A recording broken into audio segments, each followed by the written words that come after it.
Welcome to Early Start. I'm Dave Briggs. That's right, the money is flowing there. I'm Christine Romans. It is Tuesday, June 20th. It is 4 a.m. exactly in the East. Nice to see you all this morning. Up first, North Korea facing outrage over the death of Otto Warmbier. The American college student has died less than a week after his release by Pyongyang. His family believes he was tortured into a coma while being held in captivity for 17 months.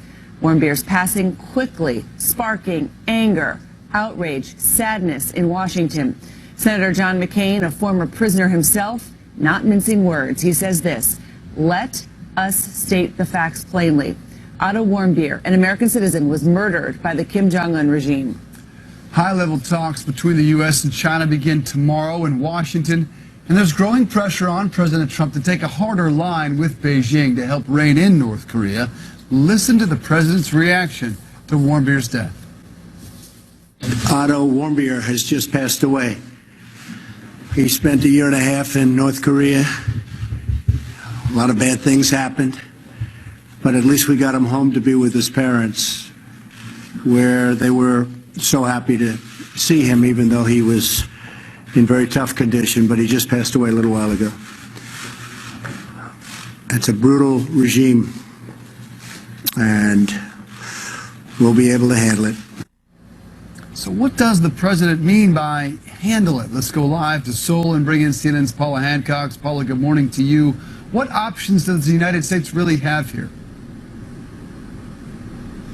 Well, Dave, they're pretty much the options they've always had, and none of them are great options. There is, of course, the option of sanctions. They could try and strengthen that to put more pressure on North Korea. For that, the United States needs China, and of course, it's going to be crucial at that meeting in Washington with the U.S. Secretary of State Tillerson, the Defense Secretary Mattis, meeting their Chinese counterparts. Will they be putting more pressure onto China to try and counter the North Korean threat? Bear in mind, it's difficult to see exactly what the U.S. can do when they still have 3 Americans detained in North Korea. There are 2 academics, 1 businessman, Korean Americans, who are still being held in North Korea at this point. You also have a number of South Koreans being held, a Canadian. It's very difficult for them to get any kind of access to them, still dealing with the Swedish embassy to try and gain access to those 3. But of course, that is a priority now as well as Otto Warmbier and his family, to try and get those 3 out. Now, we understand that they have been pushing for that.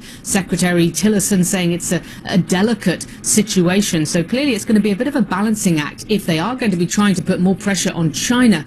And they are also asking China to do more when it comes to the missile and the nuclear program that North Korea has. There's an awful lot they're asking for at this point, but you can see there is real anger, not just in Washington, not just in the US, but around the world, and shock that this situation has been allowed to happen. I've spoken to a number of North Korean watchers today, and they say nobody would have expected this. They were blindsided that the North Korean regime could stoop this low.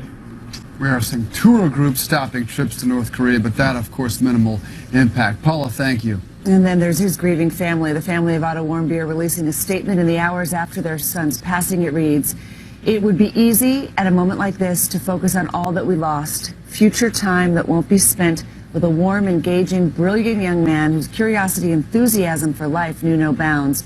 But we choose to focus on the time we were given to be with this remarkable person.